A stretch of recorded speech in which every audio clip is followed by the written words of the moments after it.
هدف از تجمعات ما اینه که Առաջին եւ ամենակարևոր պահանջն այն է, որ Իրանի Իսլամական Հանրապետությունը չեղարկվի եւ շահը վերադառնա։ Ոչ մի կապ չկա Իրանի, ոչ իմ ընտանիքի հետ, ոչ էլ ուրիշների հետ։ Իրանի Իսլամական Հանրապետությունը հիմա մարդկանց զենքերով է սպանում։ Այն զենքերով, որ պիտի ուրիշ պետությունների դեմ օգտագործի, հիմա իր ժողովրդի դեմ է կիրառում։ Այս անգամ կարծում եմ, որ հեղափոխությունը հաջողելու է։ Երբ որ հեղափոխությունը լինի, շահը վերադառնա, ոչ միայն մեր երկրում, այլև այլ երկրներում էլ է խաղաղություն լինելու։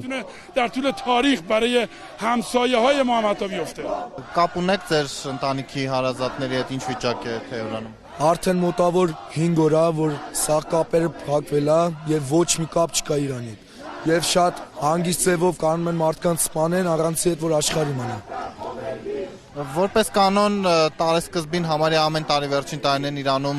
ցույցեր են եղել, սա ինչ որ բանով տարբերվում է նախորդից։ Այդ է տարբերվում, որ արդեն մարդիկ այդ վիճակի են հասել, որ իրանց համար չի տարբերում, որ գան փողոցում մեռնեն, թե տանը նստեն, որտեվ երբ որ մարդ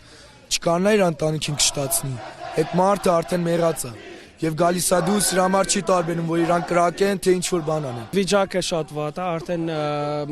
մի քանի օր է, ոչ ինտերնետ կա, ոչ տելեկոմ կա, ոչ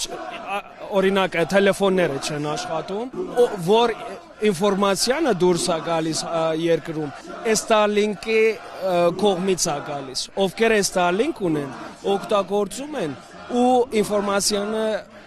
արդեն երկրից դուրս է գալիս, վիդեոները, նկարները, ամեն ինչը այն կողմից է դուրս գալիս։ Նախորդ տարիների ցույցերից ինչով է սա տարբերվում։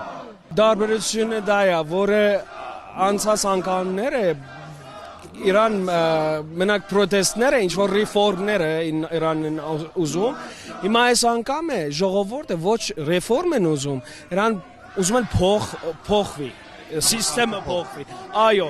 ինչ որ հիմա այսօր դուք տեսնում եք, այսեղ ժողովուրդը ռեֆորմի մասին չեն խոսում, ասում են այն այաթոլլաների եւ մոլլաների անուններ են բերում ու ասում են Իրան պետք է հիմա արդեն դուրս գնան երկրին։